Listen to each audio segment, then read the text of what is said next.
Record. All right. Guys, this is going to be our most fun session that we've done in a very long time when it comes to the topic of leverage. Now, when I say leverage, that can mean a lot of different things.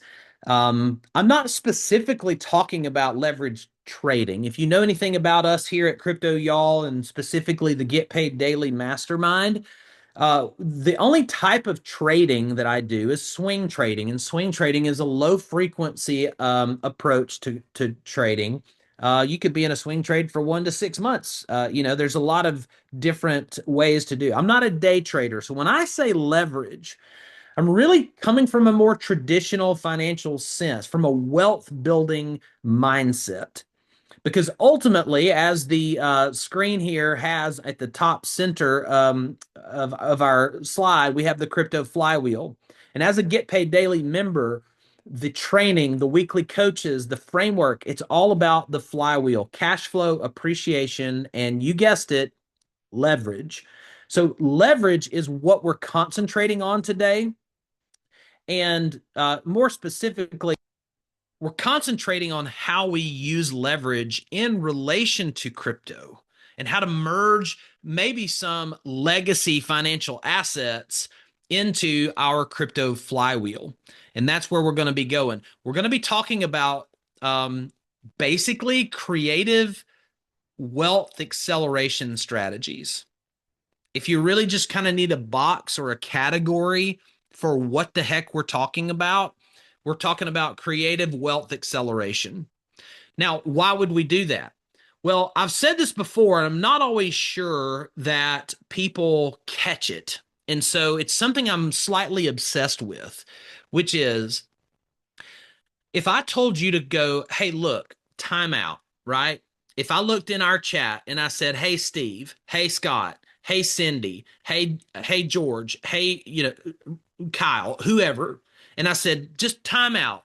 If I did like a Ferris Bueller, Zach Morris, not Ferris Bueller, Zach Morris timeout, if I could do the Matrix and stop time, right? And just go, what's your goal and why?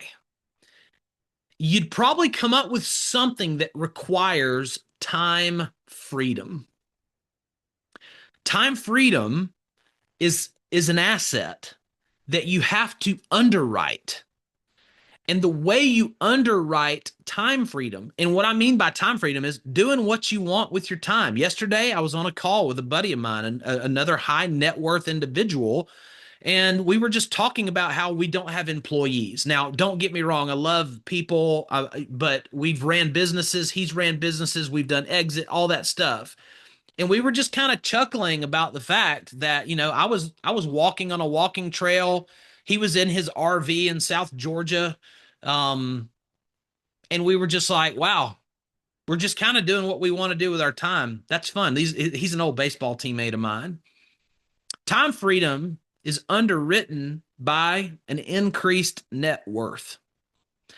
If you want to do what you want to do with your time, and that might be you want to be more charitable. It might be that you want to take care of your family. It might be that you want to go to South Korea on a vacation or a European river cruise or Kauai or whatever.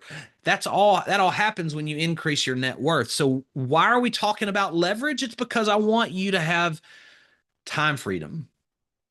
Crypto Y'all is a special place. If you remember the 90s country song by Tracy Lawrence, If the World Had a Front Porch, if the lyrics are, if the world had a front porch like we did back then, we'd all still have our problems, but we'd all still be friends. Treating your neighbors like they're your next of kin wouldn't be gone with the wind if we all had a front porch. And that's what Crypto Y'all is supposed to be. So I'm hoping that these weekly calls and that this call today, that you'll just kind of pull up the rocking chair like I did with my grandpa back in the day. And I would whittle on a vine that I would pull from the weeping willow in his yard, and we'd just sit and talk.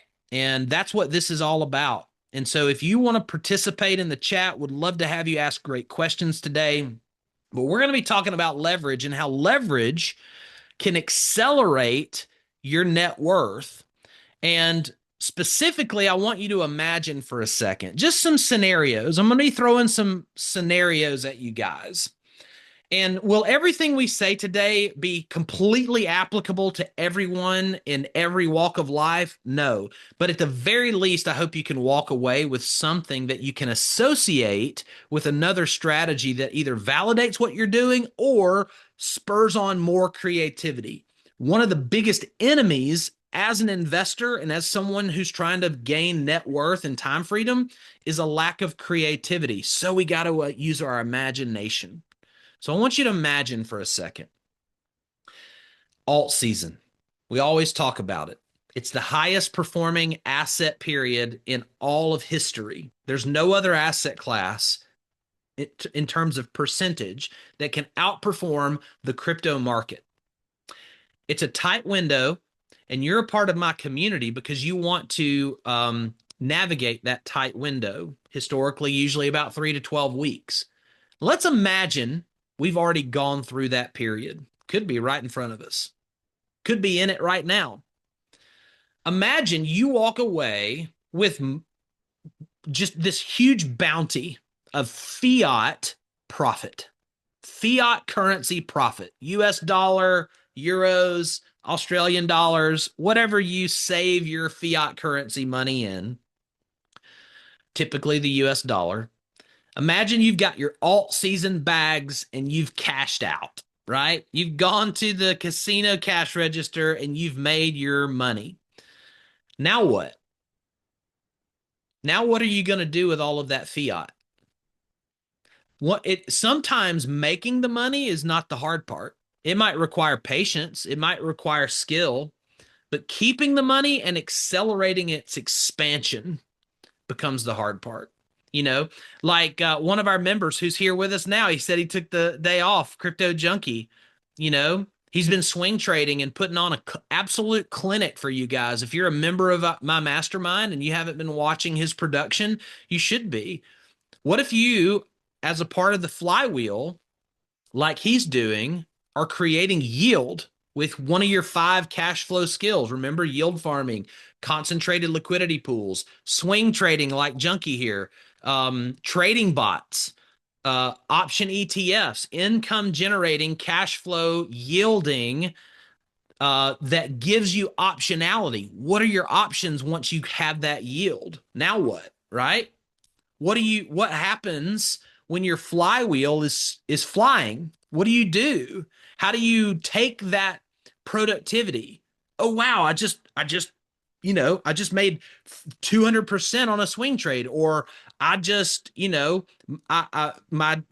XRP trading bot just made $2,000 this month. What do I do with that $2,000? My portfolio just 5x'd over the last 6 weeks because of alt season. And I had a profit taking strategy because I learned one in Get Paid Daily, module number 11. Now what? Well, what if, and this is kind of like, what if imagination? I want y'all to be in the clouds. I want you to access the part of your DNA that allows you to be a visionary for a second. Because there's a great saying, if you work in your business instead of on your business, you're just going to be working in your business for the rest of your life. The same is true about your portfolio. If all you do is myopically watch price and you don't zoom out and strategically work on your portfolio, on your all-inclusive flywheel, then growing your net worth is going to become very laborious and stagnant. So what if, and this is a strategy that I personally subscribe to, so I would never promote something to you that I don't do with my own money. What if you could use those proceeds from your flywheel to build equity in a growth asset that you can use as a leverage tool with instant liquidity access? Let that sink in. What if you could use those proceeds from your flywheel, from alt season, from your trading bots, from your swing trading, from your yield farms, in a growth asset that you can use as a leverage tool with instant liquidity access. Now, that question has existed before crypto ever existed, right? We have stocks. You can have margin accounts where you leverage your stock accounts for liquidity. You have home equity that you can borrow against, access liquidity. You have retirement accounts that you can borrow against and access liquidity. You have commercial properties that you can borrow against and access liquidity. Oftentimes, with incredible benefits. These are asset classes that all have both appreciation and leverage characteristics, but many of them fall short for different reasons. They all kind of have a different flavor in their ability to be a high growth tool, leverage asset with access to liquidity. They have different pros and cons. What I want to present to y'all today as a self-practicing person doing this is what I would call the chocolate fondue of asset classes. Something that allows you to take those proceeds, the great strawberries from the fields of harvest, dip them in chocolate, and pull them back out to enjoy it. That's what I would that's what I would describe as our leverage strategy today. Watch that again. Just how wonderful that image is, and it's going to make sense to you here in a minute when I bring my friend Nolan on. So again, what if you could use those proceeds to build equity in a growth asset that you can use as a leverage tool with instant liquidity access? Basically, become your own bank. And so becoming your own bank means your net worth rises and is growing. It doesn't happen all at once. It's not an overnight thing. But if you're one of those people who want to be productive, you don't just want your money sitting there. You don't want your crypto just sitting there. You want to make sure you're productive, not just in the next 3 to 12 weeks, but for the rest of your life. Then I want you to strongly consider the infinite banking concept. Now, who's going to help us here?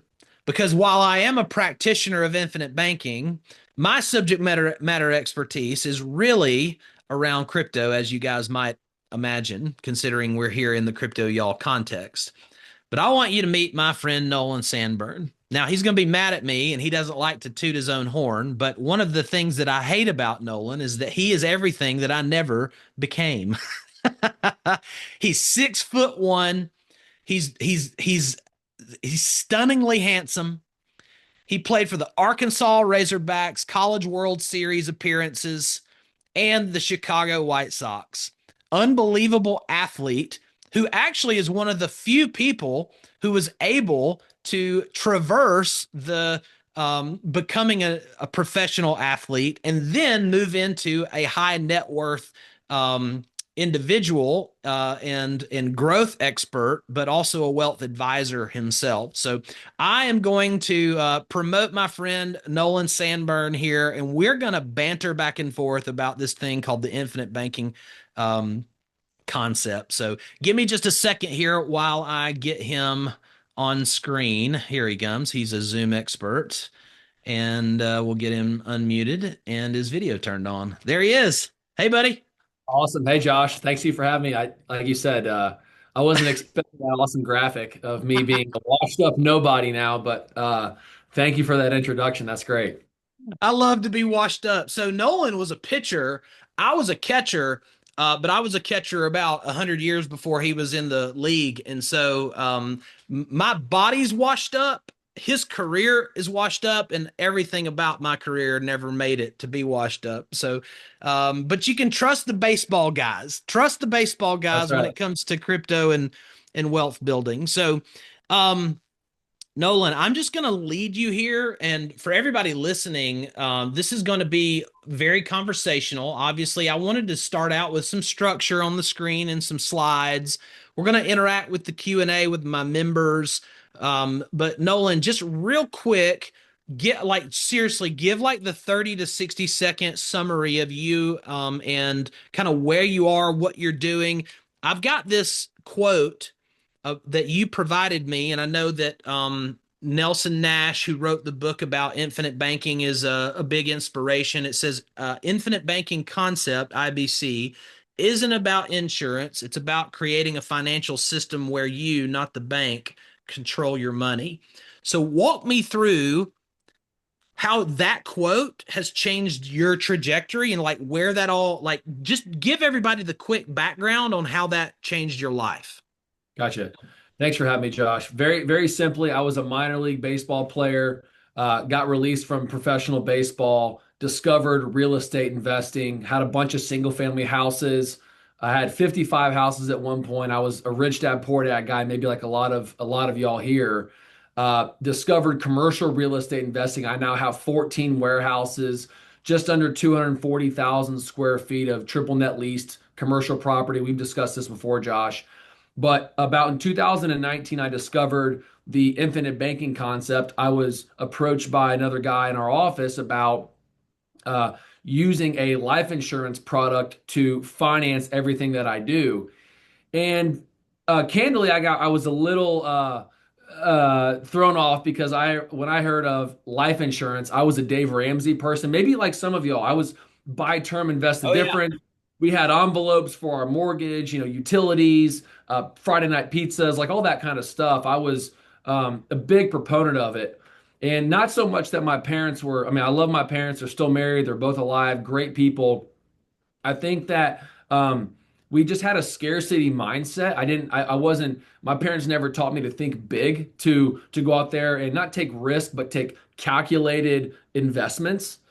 And I was approached about this infinite banking concept, this idea, and where you can put money into a life insurance policy, which is the same thing as an asset, like a piece of property.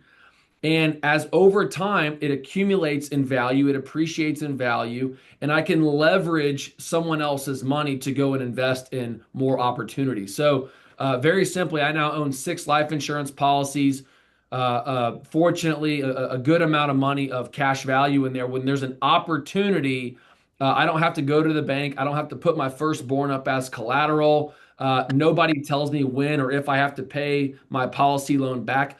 It's an unstructured line of credit, and it allows me better agility to make quick decisions. And when there is that chance to buy that piece of property or invest, in your case, some type of cryptocurrency, you can be agile and take immediate action. So for me, it's been a massive blessing in my life. And I was in medical sales before, and I said, I have to teach this. I'm doing it myself. How can other people use this idea and strategy in their own lives? And again, it's not telling anybody to do anything different than what they're already doing. Just enhance it by having other people's cash ability to invest in those investments, that kind of thing.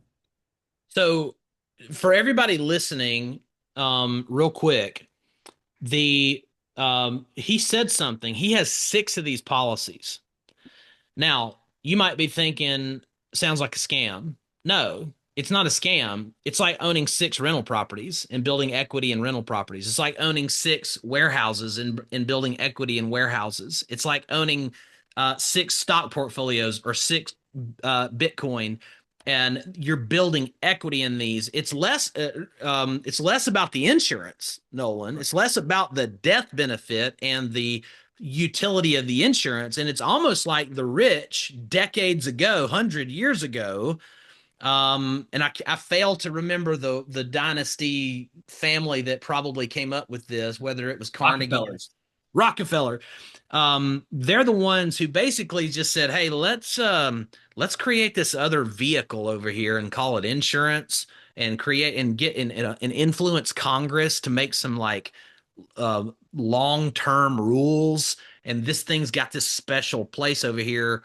So I've got a big old long bullet point list of what it means and what all you can do with infinite banking and all that good stuff. And I just kind of want to bounce those off of you so that the members can hear how we use it. Now, I'm also going to provide the members with some ideas on how, if y'all hang in there with me, how we use this and how I use my infinite banking account with my crypto flywheel. We're going to get there, but I want you to get the scaffolding, right? I want you to understand what we're doing and why we're doing it. Um, and this is going to have a huge effect on your net worth. So, consistent high rate of return, predictable growth year after year. So, obviously, in the context of crypto, high rate of return is very subjective. But when it comes to consistency on that predictability, Nolan, what do you mean by that growth year after year? Why does my insurance policy have a growth mechanism in it? Like, what is growing? So each year, when you go and deposit, and I look at this, a lot of people think of insurance as a cost, right? That's the same way I did. When you put money into cash value life insurance, you can flip what was before a liability or a cost on your balance sheet, and you can turn it into an asset, something that, again, that appreciates in value. And so every year that you deposit, not a payment, but a deposit into a policy, again, it builds equity, it builds liquidity.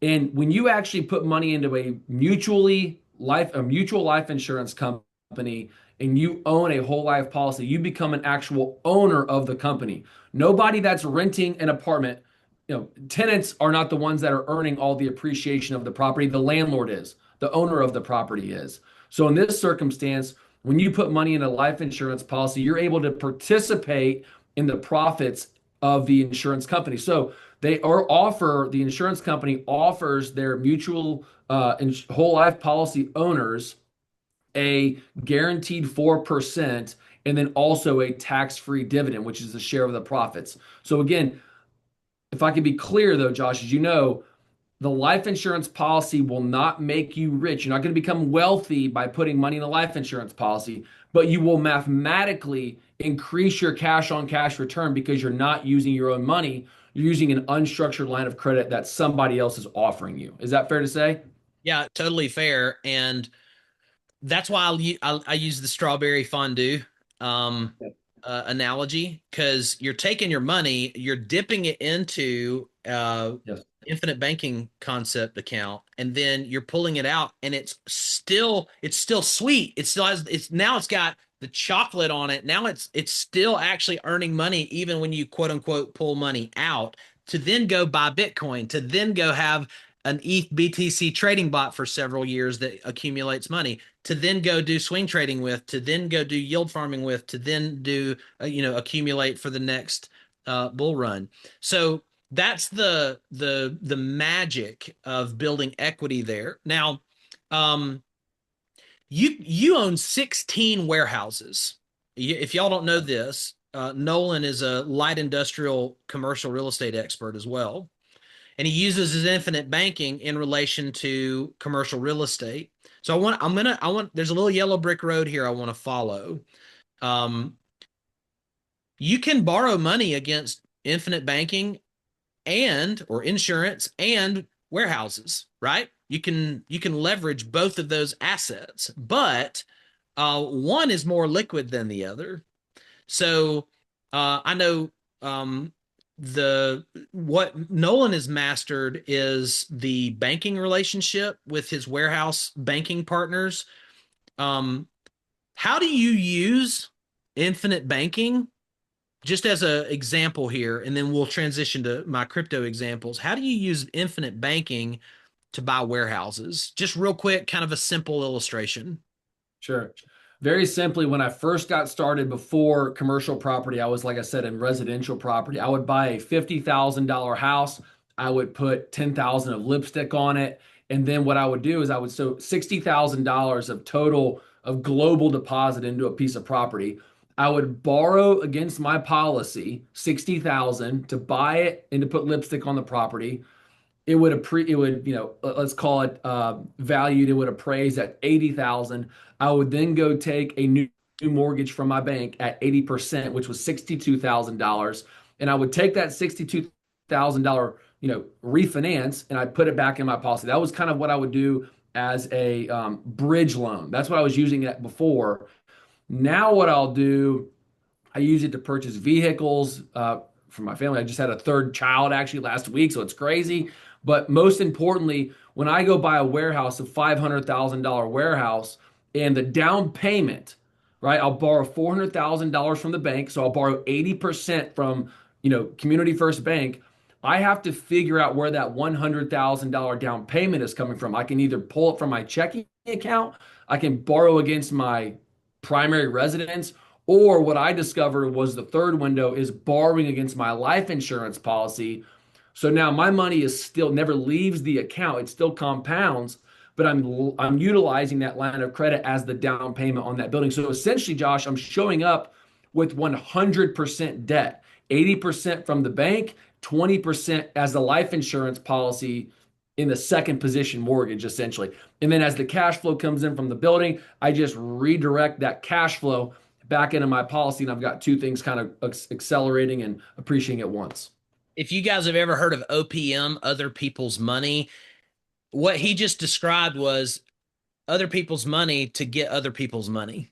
That's it. He's built equity. Now that's a part of infinite banking is there's different frequencies at which you can build equity in your life insurance policy, but I mean, depending on how you structure it, and Nolan can help you structure it. That's all. We'll talk about that in a little bit. But like, you can access your liquidity much faster. Correct me if I'm wrong, Nolan, but you can access your liquidity to go invest in a high growth opportunity much faster from an infinite banking concept account or an insurance account than you can, say, a warehouse or your home, because you got to go through underwriting, all that. Now you're at a place where you've got some really good banking relationships streamlined. And so you could probably access some liquidity faster than the average Joe. But most people, anyone who has an insurance policy that's structured correctly, I mean, all I have to do is send an email, and I've got my money in my checking account that is still actually in the insurance account earning 5% or whatever it's earning, like a high savings mutual fund. Which, by the way, at the time of this recording, mutual funds are at a record high of $7.4 trillion.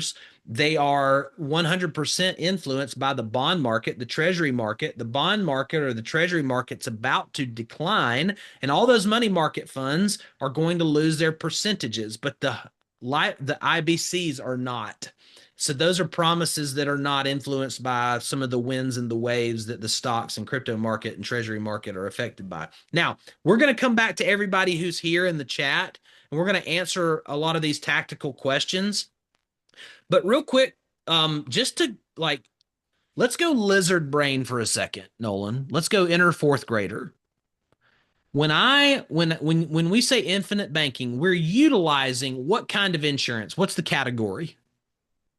Whole life insurance. There's a lot of noise. Some people would say term insurance. Some people even talk about indexed universal life policies or IULs. Infinite banking, first of all, does not describe a life insurance policy. It describes a financial behavior. It Yes. describes the financial choices that you make. Meaning, you don't need a life insurance policy to practice this idea. Meaning, if you had a shoebox under your bed with $10,000 in it and you and your family wanted to go to Disney World, if you take $8,000 out of that shoebox, when you go over the next year, refill that shoebox with money, charge yourself the market interest rate. That's infinite banking. Charging yourself what is called EVA, economic value added. There's a lot of articles that you can read about it. Very simply, though, charge yourself the market interest rate no matter what you do. Anytime, if I can take one thing away, whether we work together or we don't, the key here is when you take money out of an account, charge yourself interest. Don't just refill your account to the same principal amount that you had before. Charge yourself because there's a cost to everything that we do, Josh. You guys know this. You either borrow someone else's money and you pay them back with interest, or you save up cash, you spend that cash, and now you have something, but you gave up the ability to earn interest on that dollar. You finance everything that you do. So infinite banking does not necessarily describe a policy. It describes how you behave with your money. But the key with the whole life policy is that when you borrow against it, your money continues to compound. The insurance company essentially we get into this, but they place a lien on your death benefit. as that's really the asset that you're able to leverage, you're able to That's it. borrow and own in your cash value, the same way that your equity continues to grow in your house whenever you Yeah. borrow against it. Same thing. So the policy is the policy, but what you do with the money is what's going to make you wealthy, and how you make financial choices is the game at the end of the day. So a lot of people, there's a funny saying in y'all's industry, like you don't understand infinite banking, you catch it. You kind of. But like one thing to help everyone It's not understand is taught, something it's caught. it's not taught, it's caught. So one thing to understand infinite banking is what he said. The asset is the death benefit. Okay, I might have a $4 million death benefit. Okay, on my wife. You can open these things on just about anybody, right? I can open it up on my kids, a business associate, like whatever. They have to go through medical underwriting, which all that's the hubbub of anything. But like, we don't want to get in those weeds. But like that, it's not it's not necessarily just having a policy. It's having a death benefit, and that death benefit is the conductor of that asset, of that train. It dictates the value. And so if I borrow over my life of my own money from the infinite banking account, let's just say I borrow $500,000 from this particular account, but there's a $4 million death benefit. Well, I never have to make payments on that. I never have to pay it back.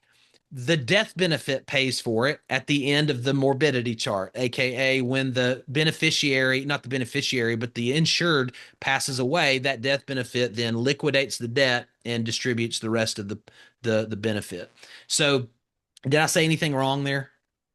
No, you're nailing it. You're 100% So correct. so everybody needs to think with the end in mind. That death benefit is the asset. So you're building equity literally just like your house. If you have, if you buy $1 million house, you put a $50,000 down payment on it, and over a year you pay another $100,000 in principal. You got $150,000 in equity that you can ask the bank to have access to. You're doing the same thing, except with the infinite banking account. You don't even have to go through underwriting. You just say, "Hey, I want this money," and you get it back. So, real quick, couple of other things. It's safe because it's backed by century-old mutual insurance companies and all those Rockefeller arrangements with Congress, right? Um, Tax-free. So this is a huge, huge thing. The growth and access is structured to avoid taxes.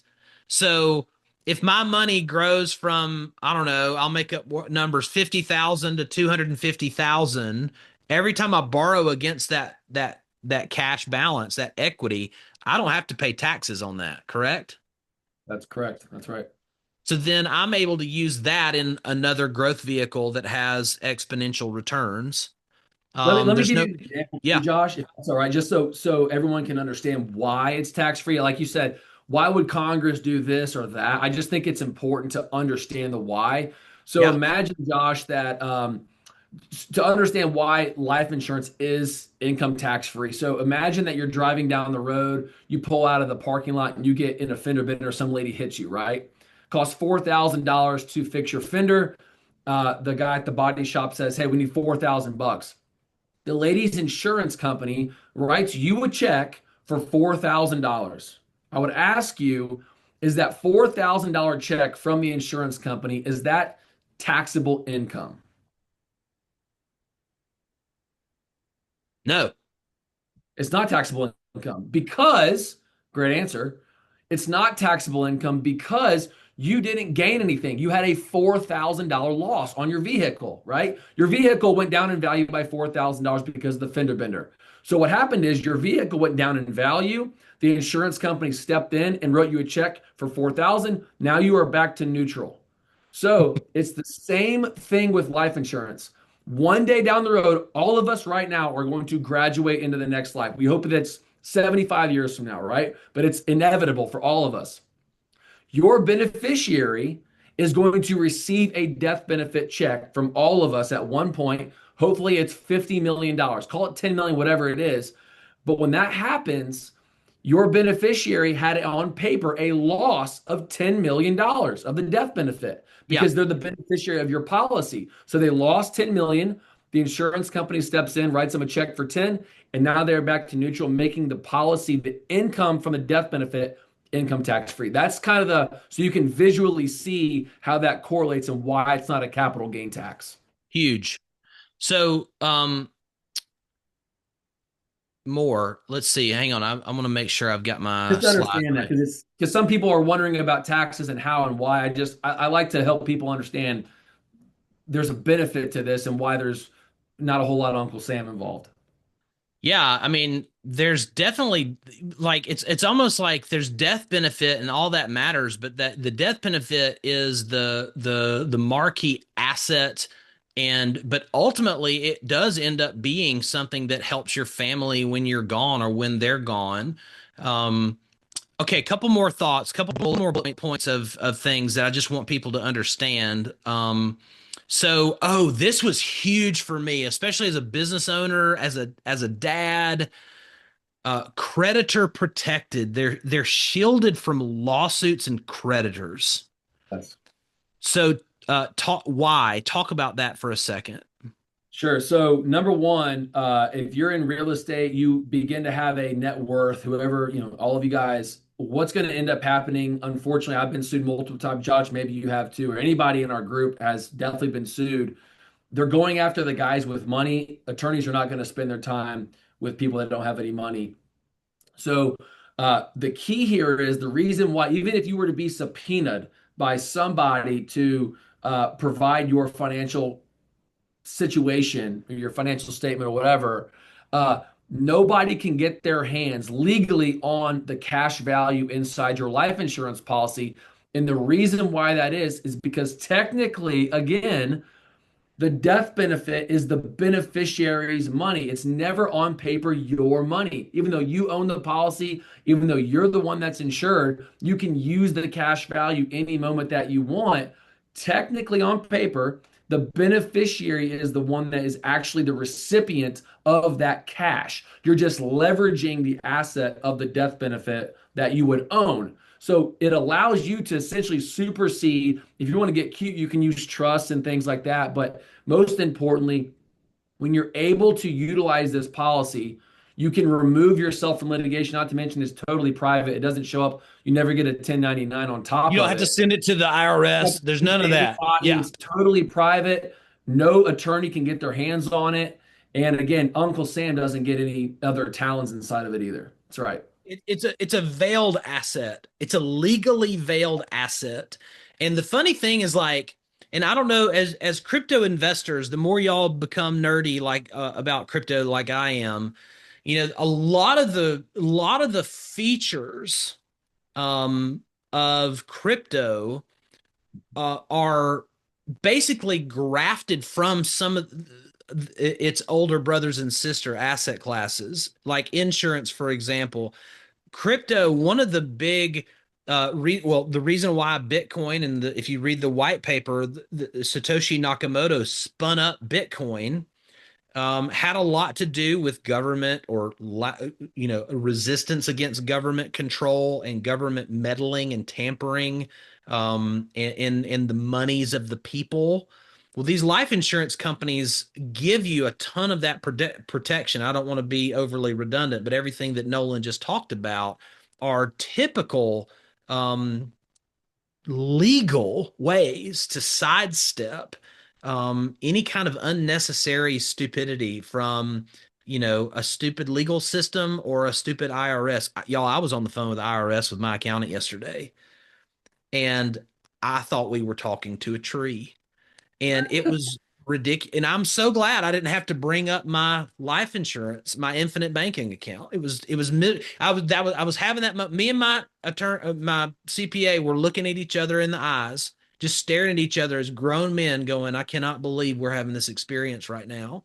And these asset classes like infinite banking really help you to mitigate those experiences. A couple more thoughts here before I get into some fun ideas and exercises with the flywheel. Um, you have talk about just the level. Like, there's no fees or penalties. Like, there's a bunch of people here who are Gen Xers or baby boomers, and they're pre-retirees or retirees, and they have IRAs and solo 401ks and all these things that are marginable.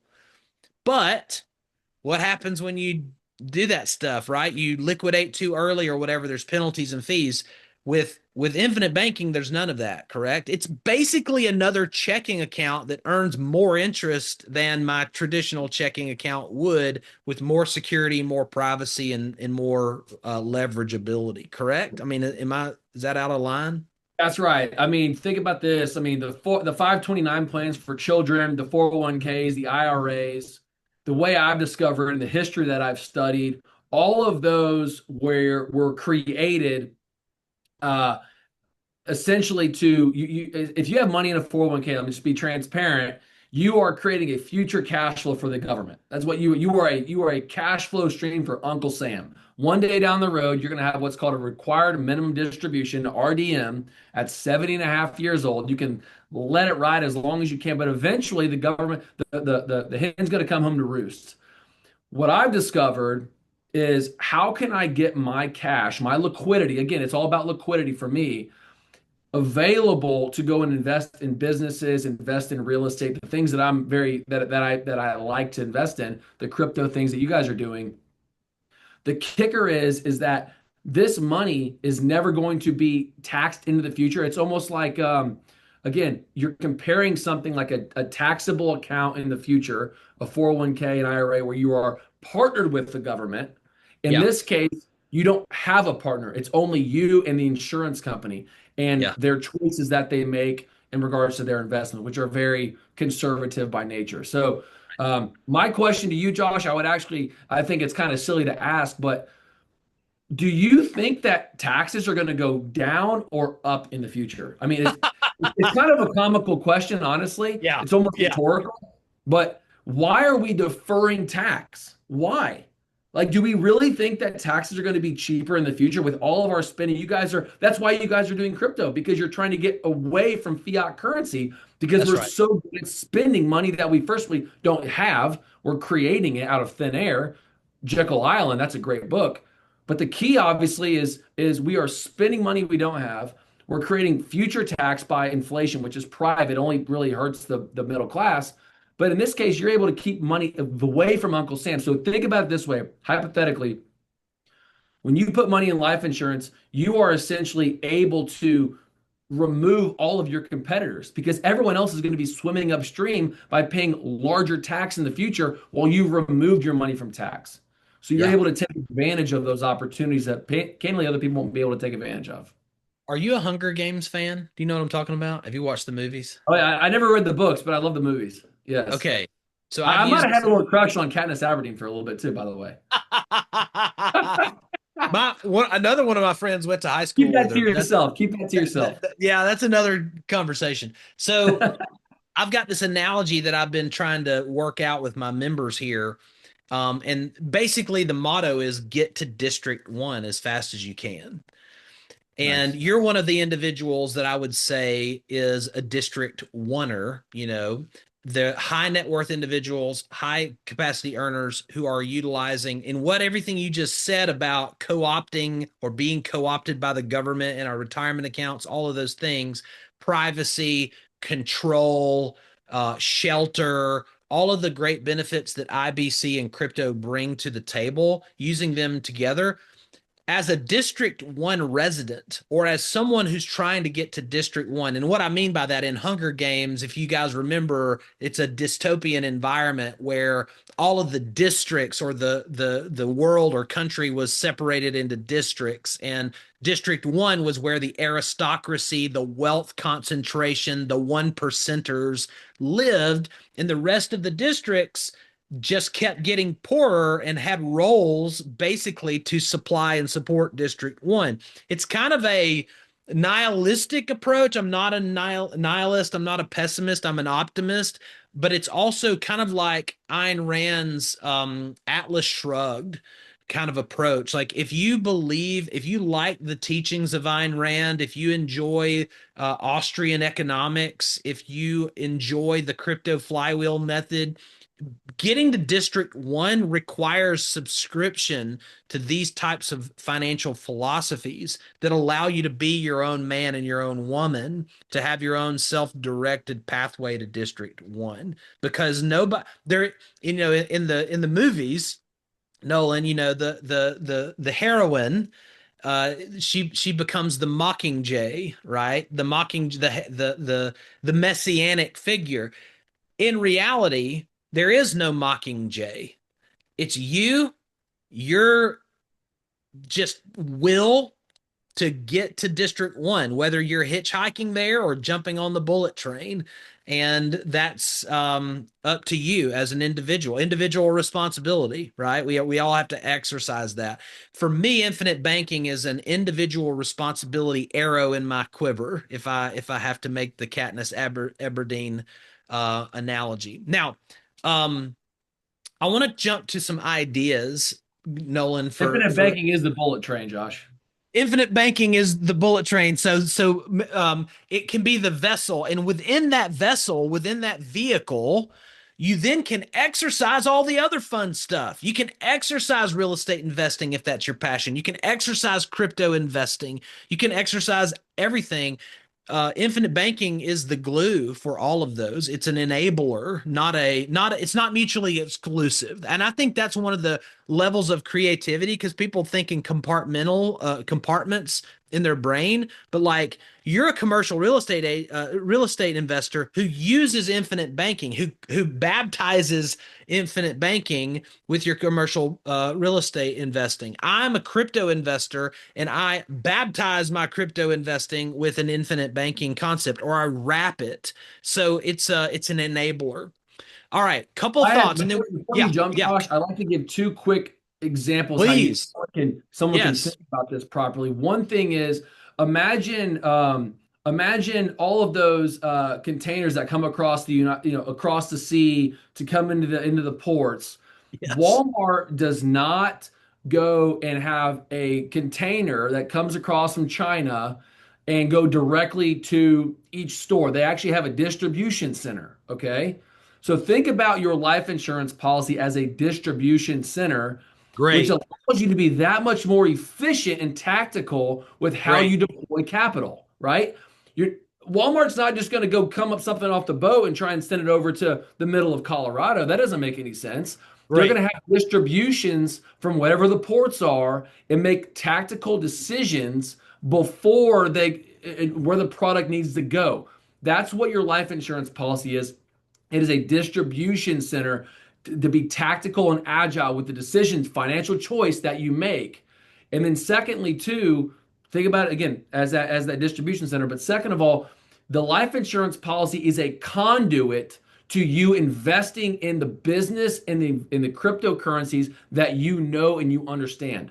This is a better vessel love than it, just taking it from your checking account. You're yeah. not going to get rich from life insurance. But if you use the insurance company's money that puts no stops on how you use their money, you are mathematically going to increase your cash on cash return. That's what I've discovered in my own investing. It's an accelerator.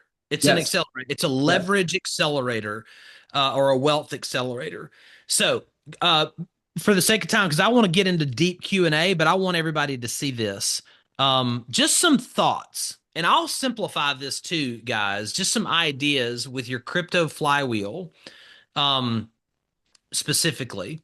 So, if all you did, just for the record, like at the time of this recording, I think we're going into a either some kind of extended melt up in the market or a violent blow off top, whatever that might be. You're going to have this opportunity to bag some really big fiat gains from your altcoins. If all you did was take those altcoins, run them into an infinite banking account, a concept, your own infinite banking that you control, all of the things we've already talked about, all the perks. And if all you did was take that liquidity back out and accumulate the apex predator asset of the universe, Bitcoin, when it historically and rhythmically retraces 50 to 70% from its all-time high. Let's say Bitcoin goes to 140, $150,000 between now and Thanksgiving, which it very well could. Bitcoin does all of its productions in about a production in about 11 days a year, Nolan. So it's really crazy. Wow. So right now is not a great time to buy Bitcoin, but every time it's seen a cycle top, it has gone down 50 to 70%. So let's just say it goes down 40 or 50% because of institutional involvement right this time. We've got Wall Street on board. Maybe there's a higher floor, but at this, Bitcoin's probably going to kiss 70 or 75,000 again. If all you did, just to keep things super simple, if all you did for, because like Bitcoin's one of my three philosophical investments that I'll never quote unquote sell. And I've got a portfolio that I call the never sell portfolio. It's kind of like how people put guns and gold bars in their safe. I'm a Bitcoin chain link person. So Bitcoin goes in my never sell cold wallets. There's multiple cold wallets I distributed across. But the reason why I participate in alt season now is so that I can buy more Bitcoin. And I use my infinite banking liquidity. Like right now, I've just been banking. I've been paying my infinite banking premiums with my swing trade yield and my altcoin profits. I haven't really taken a bunch of altcoin profits except on like Ethereum and a couple of large caps, but like all of those micro caps and small caps and mid caps like Jasmy, Rio, um, Pudgy Penguins, whatever we're investing in that's going to 5, 10x from here, I'm going to take that fiat currency and utilize it in infinite banking concept accounts. And then if all I did was buy Bitcoin. If all you did in 2022, in December of 22, um, November of 22, I think, or October, November is when Bitcoin bottomed in the bear market. The top of the last cycle was November of 21. About a year later, Bitcoin bottomed. If all you did was build an infinite banking account, build equity for that 6 to 10, 12 months or whatever the bear market lasts with your altcoin fiat gains, and then invest in Bitcoin, Bitcoin outperforms altcoins for the first 2 or 3 years of a bull market. You could also fund a multi-year Ethereum Bitcoin trading bot. ETH BTC trading bots trades the performance of Ethereum against Bitcoin.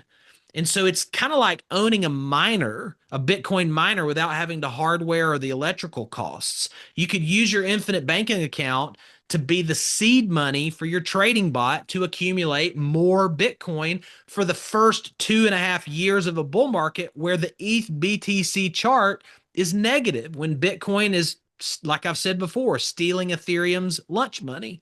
You could use it to fund your own swing trading business. You can use it to loop stable coins. If all you did was fund equity in an infinite banking concept, and I've done this, pull it out into USDC and go to somewhere like XtraFi or Aave or any of our DeFi protocols, multiple blockchains with plenty of liquidity, you can earn another 5, 10, 20, 30% on top of the 5 or 6% you're earning in your infinite banking money. You can loop stable coin yield. You can buy treasuries. Like you could just do anything with this to start looping your stable yields throughout a bear market and accumulating the apex assets. So, does that make sense to a non-crypto investor, Nolan, to some extent? Oh yeah, I'm totally with you on that one. 100%. All my members know what I'm talking about. Now, here's the question of the day. Question of the day is, how the heck do I do this? If I'm not yet in infinite banking, and I see a lot of our members that want to get started, this is why I do this. And maybe I need to start calling these calls the front porch, the Tracy Lawrence lyrics that I talked about, because Nolan and I are just kind of sitting on the front porch here, and I want y'all on the front porch with us. And I present these advisors and strategies to you guys so that you can do what I'm doing because I'm happy with what I'm doing. I'm reaching my goals, and I feel very what's the word? Rich and fulfilled and purposeful with my infinite banking concept. Now, you should work with Nolan on this. And I want to give y'all a little opportunity to work with Nolan. I'm going to show you how, but I've come up with a little gift that I haven't told anybody about. Well, I've shown my members this one thing. Do y'all remember? I'm gonna do y'all remember a couple of weeks ago I bought these custom cold wallets, these crypto y'all tangent wallets. I bought 100 limited edition. Um, I've just been trying to figure out what to do with these because I'm not like a retail guy. I'm not gonna like set up a store and sell these things. Um, I had to ship them from Tangem, like this is not, it's got the website, the logo. So I thought, you know what? The members who are motivated to be high net worth individuals, achieve time freedom, exercise the District 1 mentality to get there and have their own vehicle, who just kind of want to be in the club here at Crypto Y'all for the long haul and exercise the philosophies that we do with the crypto flywheel method. What I've decided to do, because look, I've got a box, I've got 100 of these. I don't know what to do with them. So So if you work with Nolan and open an infinite banking policy with him, I'll give you one of these Tangem crypto y'all, one of 100. I might actually keep two or three to myself, but for you guys that are members of Get Paid Daily only, take take the opportunity to talk to Nolan and specifically McKinley. So McKinley's in the chat right now. She's the communications director for Nolan. Text her. She's ready. And we're going to do Q&A here in a second, but you need to schedule a conversation with Nolan and you need to talk and go back and forth with McKinley and just kind of do the pre screening stuff with her. And if you open a policy, all you got to do is come into Discord and send me a private message and say, "Hey Josh, I got with Nolan. We're opening a policy. I don't care how big the death benefit. I don't know. None of that's my business. I don't care. You're just getting, this is a token of my friendship and relationship to you as a coach and a mentor to say, hey, look, this is what I do with my money. If you guys want to do it too and kind of have fun building wealth and getting in the vehicle, the bullet train to District 1 with me, I'll throw in one of my limited edition cold wallets and we'll just be a little club that has fun with infinite banking. So who's it? Give me a number one in the chat if you're gonna get with McKinley. I'm super interested to see who's interested. Okay, good. Lots of people. So McKinley, batten down the hatches. Lots of people coming your way. Y'all be patient with McKinley. She's got about 50 of you. So AT&T or Verizon might hotwire her phone, but y'all just be patient with her and we'll get her there. All right. Now, let's do some Q&A, Nolan. I'm going to zoom out here. Yep.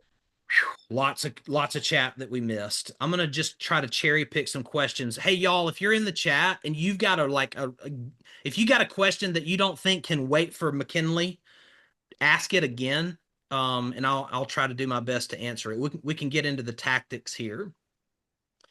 Are these insurances only available in the United States? We don't have these sort of insurances in New Zealand.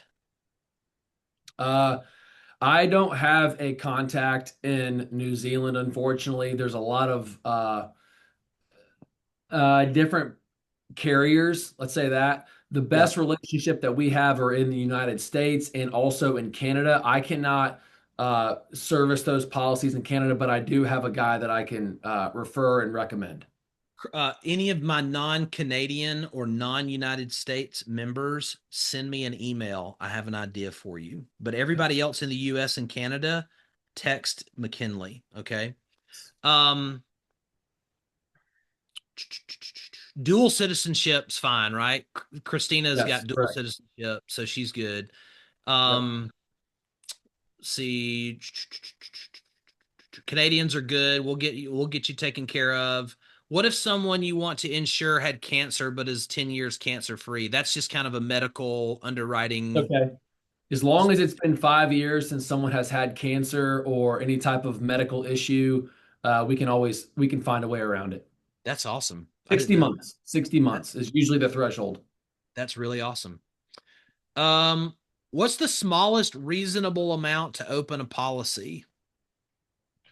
Uh, Really, if you don't have a whole lot of cash, what I really recommend doing is applying for a health rating. It doesn't cost you anything, it doesn't bind you. But what you can do is purchase term insurance, and term is a cost. It's the same way that you're renting an apartment complex. You're not the landlord. You don't get equity when you pay a rent. But what it does is it puts a roof over your head. So what you can do though in the future, let's say that down the road you do end up doing what Josh is talking about and these cycles and things, and you have liquidity, you can actually convert the term insurance into permanent insurance, like infinite Yes. banking. And what Yes. the insurance company would do is actually reimburse you for the premiums that you paid and put those towards your infinite banking policy. So if you don't have a whole lot of cash, the world isn't going to end. The sky's not going to fall. Essentially, what you can do is still lock in your health rating, which is truly the key, Josh, for everybody here. If you're not somehow or another in great health or you don't have the cash, lock in your health rating because nobody knows what's going to happen in the future. Know that if you have a health rating that's been offered and you're in force, the insurance company can never take that away from you.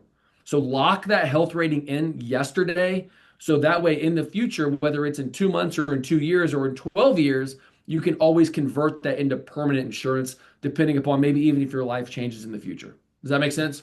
That's great. And I Yeah. wouldn't have known that. And that's why y'all need an advisor like Nolan, because he Yeah. knows these tricks. He's been in the trenches with it. So is the liquidity you can borrow limited to the amount you've deposited in the policy? And the answer is yes, it's like equity in a home. Um, what type of let's see,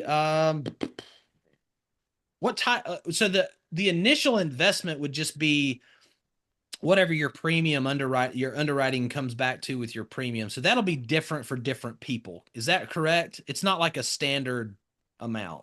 Yeah, the deposit ratios are the same regardless of your health rating and your age and your gender. They're all the same. That's the way that the insurance company underwrites you. Again, is your age, your health rating, and then also your gender.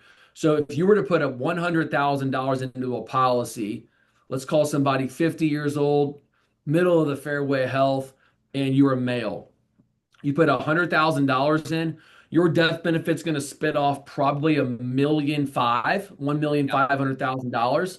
In the first year, about $60,000 of that is immediately available to borrow and leverage into investments. The $40,000 that would be illiquid isn't gone.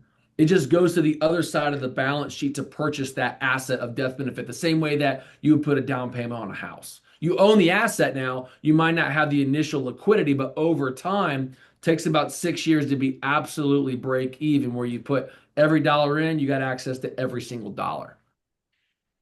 Um, Somebody asked how to get in touch with y'all, so I'm putting this back up there while we answer some of these questions. Perfect. The let me get back to where I was on the questions.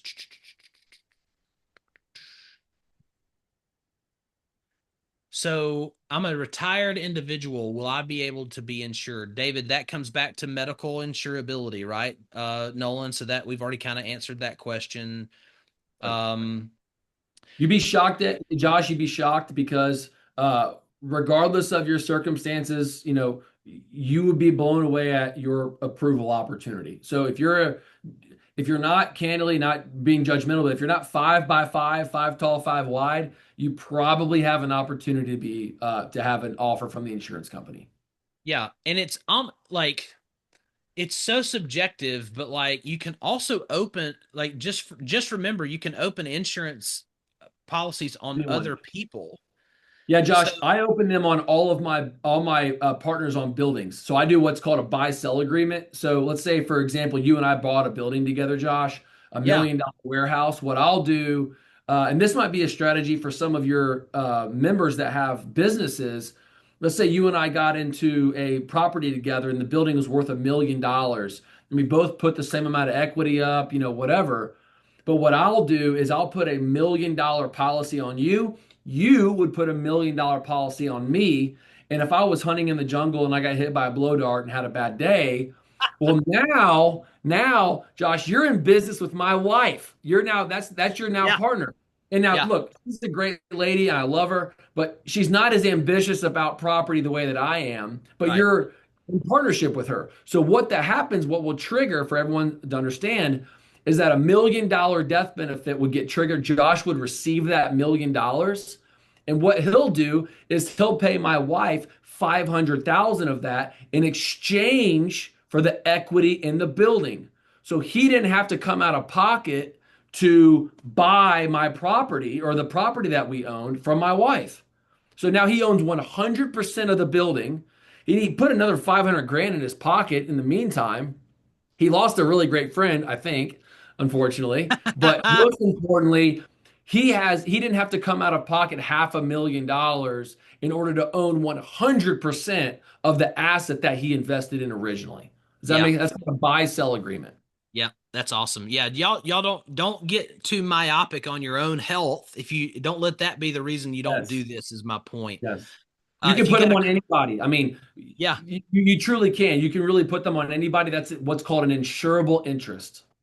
for all of my hunters, put it on your crazy hunting buddy who, There you go. There you might go. expire before you.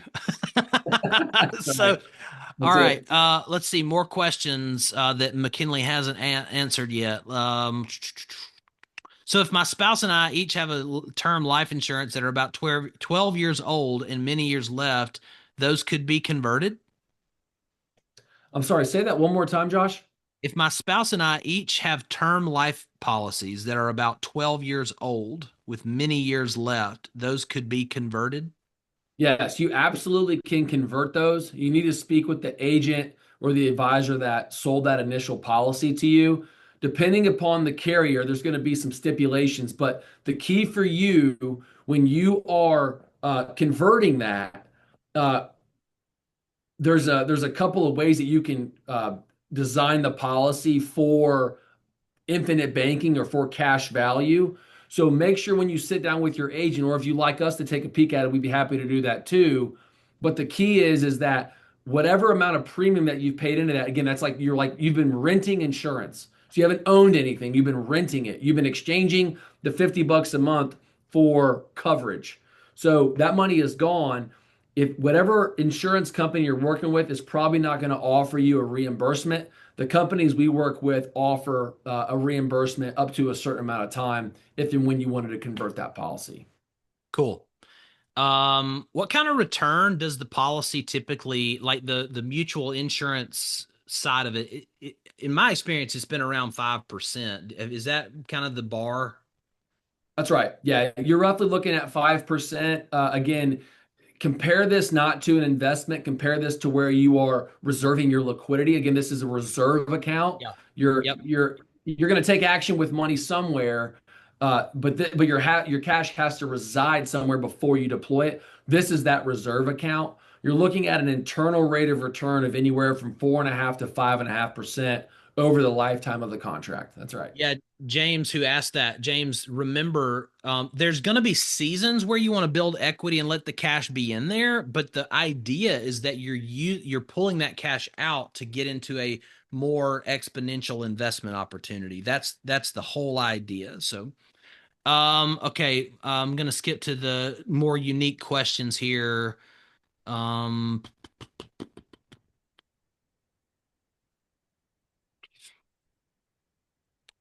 Can you explain why this is better or different than creating a self-directed 401k and borrow from yourself low interest? Sure. I mean, a 401k, number one, is an investment, right? There's risk involved when you are putting money in, and it feels a 401k sounds like oh, it's a savings tool, and it is, right? You're saving money in the future, but you're exposed to market volatility and Liquidity or whatever liquidation, market. Yeah, and also, margin yeah, calls. exactly. The key with this life insurance policy is that you're not limited to how much you can deposit. I think in a Roth, you can only put like 10 grand a year in a Yeah, yeah, policy. I mean, I yeah, think we're all hopefully making a little bit more money than that. You can only yeah. deposit more than that, but there's no cap.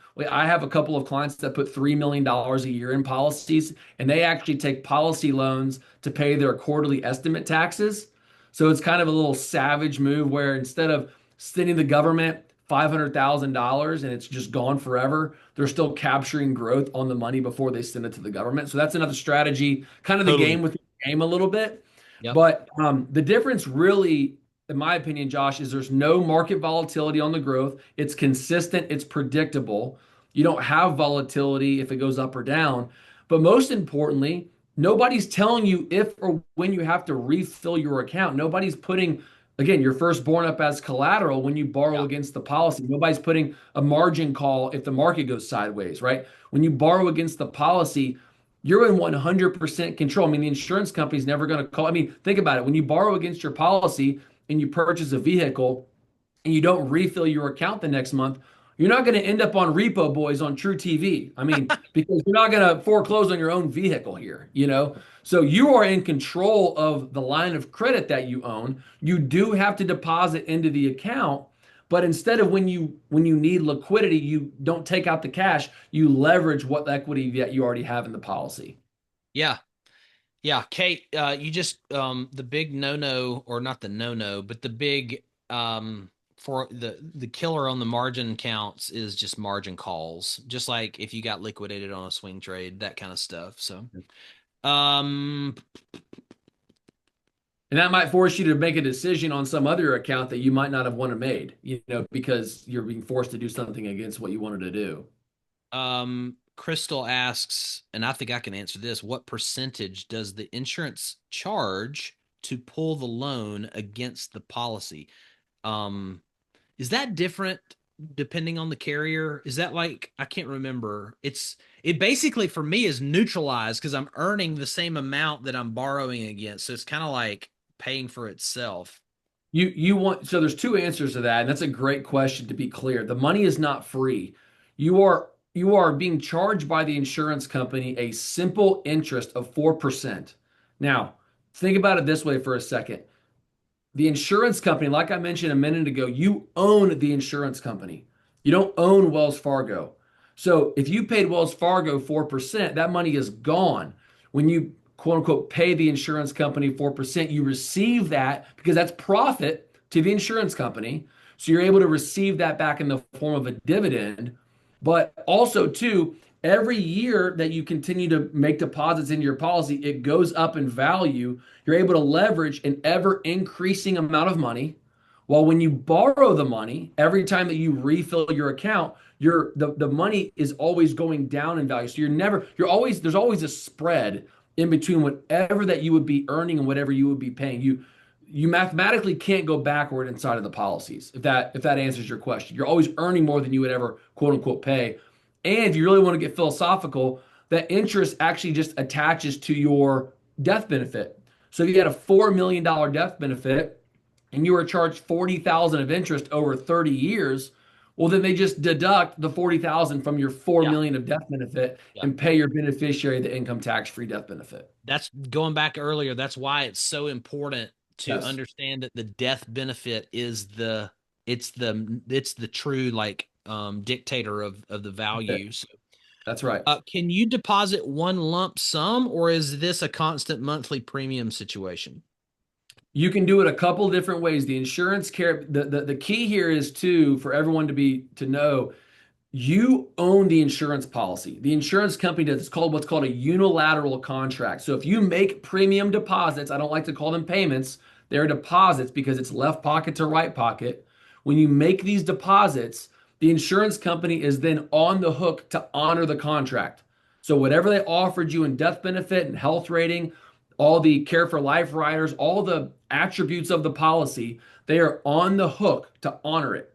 So whenever you go and take money from the policy or whatever it is, the circumstances that you can use the attributes of the policy for the entire time. Is that was that the question, Josh? I'm sorry. Yeah, like paying one big lump Oh, I'm sum sorry. Yeah. versus. So apologize. I got off a tangent there. Okay. You can make the deposits um, again annually, monthly, or a hybrid of both. The IRS created what's called a 7-pay test, meaning you have to make deposits, and there's flexibility in that for 7 years. Now, we can go over that in your unique situation, in your circumstance. If you did it for 1 year, it's going to be what's called a modified endowment contract. That's really like IBC 404. That's not important. Yeah. But the key here is we'll work with you to figure out where you are with liquidity, what you're trying to accomplish, and then we'll create a game plan and a roadmap to stretch that out over at least 7 years. And that way you can actually see how the math and everything works out. But philosophically, for everybody listening, you don't want to go the modified endowment contract typically because it removes the whole idea of kind of building equity in the house over the longer period. That death benefit is something you want to have access to for 20 or 30 or 40, 50 years because you can continue to leverage that death benefit as the equitable asset. That's the whole idea. Um, are all infinite banking concept accounts the same? I think he's really asking, I mean, are all the whole life policies the same? Like, there's different No, they're providers, not. right? They're not. So you have a lot of different carriers. I'll say this: the group that we work with, again, our company that I'm not tied to, but I have all 6 of my policies with, are with Emeritus Life. They're out of Lincoln, Nebraska. I um I really, really recommend using them because when the They're more awesome. they're awesome. They're great. I mean, when they came out with the new actuarial tables back in 2020, they actually flew on their private plane 4 of our advisors from our office. There's only 18 of us in this office. They flew 4 of them out to Lincoln to design this life insurance new whole life access whole life policy specific for the cash value and the infinite banking concept. So I Wow. say that you can design there's levers and pulls no matter what you do. If you want more cash value, you have to decrease death benefit. If you want more death benefit, you have to pull back cash value. So these two work in tandem, just opposite of each other. So what Yep. we try to do is reduce death benefit, pump it full of cash value without the policy becoming a modified endowment contract or a MEC. And there's ratios and there's again health, gender, age, things like that all kind of play into that. And that's how we design those policies, again, specific to the individual. If that just went over your head, guys, don't be, it will make sense eventually. This is why you need an advisor who has a relationship with an incredible carrier because Yes. Nolan can help structure and design this around your landscape, around your environment, around your trajectory, and it's going to be a tailor. McKinley and Nolan are going to tailor this for you. Um, we can insure kids and grandkids, right? Is there an age limit? Not an age limit. I think that after about age 70, it begins to not make mathematical sense. The Uh, two levers don't make yeah, the sense. levers, Yeah, it yeah, gets yeah. the cost of insurance gets expensive. I mean, you can still do it. It's just not as I think there's other opportunities where people can put them on grandkids at that point, where you can create you can have a better legacy play. So Kirk Mann is asking, where do I get a health rating again? So Kirk, that's why you want to text McKinley because that's part of their process. They'll have a little application. You'll sign up for the health rating. Remind me, well, what does that involve?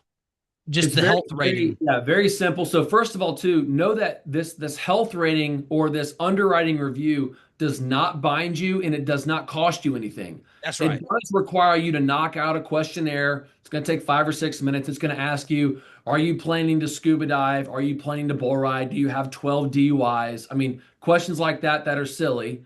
Hopefully, you're not planning to do any of those. And if you are, maybe stretch the truth. But the key here is that when you knock that questionnaire out, we will go and send that information to the insurance company. They'll come back to us in about 2 weeks. Like how the process works, We'll send you the real application after you had filled out that questionnaire. Then what will happen is McKinley and I will create a group text. We're all on the same page. We'll send you what we call our next step questionnaire, and it's going to ask you some information. Do you have money in a 401k? How much liquidity do you have? What assets are you trying to purchase in the next 12 months? Are there any debts that you're trying to take down? Right? Just questions about your situation. That allows us to come up with a solution, again, that's unique to you. Then what we get on is what we call our customization call, where we get on a Zoom, we'll share our screen, we'll dial in all the details on exactly what you are trying to accomplish. And then from there, you'll have the health rating approval about a couple days, sometimes like a week later. And then we can execute on the strategy that we've came up with over the past couple of weeks. And then Yeah. it's up to you at that point, right? You can decide to take action, or you can let the health rating expire and you're back to neutral. You're back exactly where you are on your shoes. It's very low risk. There's really no risk, but it allows you to see the math and the numbers behind whatever you're trying to accomplish. And for those of you like talking about your doctors, you're not going to your doctor for this health rating. The insurance company will send a nurse to you and they will do the blood pressure and all that stuff at your house, at your work, wherever. It's a virtual thing. So don't let your doctor's office, who's not good at paperwork, this insurance company is efficient. They'll get scheduled, they'll get those people to you. Do the common stuff and then they'll get you underwritten and off to the races. Cindy's wondering if the premiums would be much lower on an 8-year-old versus a 45-year-old. I would assume is it more advantageous to open a policy for someone younger and healthier? Is that, or does that mess up the death benefit and the premium, the ability to build cash? Two answers. The first is obviously yes. The 8-year-old is going to have a much longer runway actuarially than someone that's 45, obviously. So whatever premium that you would deposit, the death benefit is going to be much larger than someone that's 45. But the kicker is that if you're 45, you have an 8-year-old, the insurance company is going to require you to have double the amount of death benefit on yourself compared to what's on your 8-year-old or even your children. So if you did a $20,000, I do $18,000 policies on my children, right? I put $1,500 a month. And now I had a baby last week. We haven't started a policy on that. It has Yeah. had to be 6 months. But I put $1,500 a month into both of my children's policies. And that death benefit spits off, literally, like $900,000 of death benefit. So I'll spare you guys all the details. I have about $20 million of death benefit on me, about 12 million of whole life, and 8 million of term insurance that I will convert in the future as we earn more income, which is another story. Yeah. But uh, I have to have double the amount of death benefit on myself and my wife compared to what's on my children.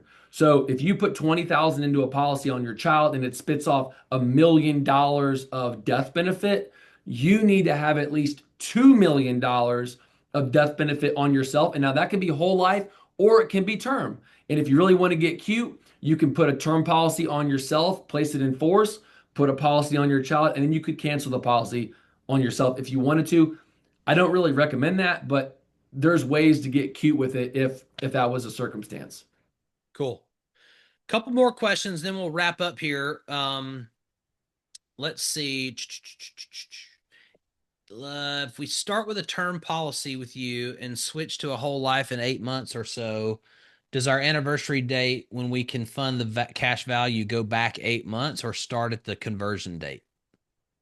It starts at the conversion date. The premiums that you would have deposited, call it $50 a month, that $300 or $400 of again, you're renting insurance, that $300 would get reimbursed back to you and go towards your permanent insurance policy.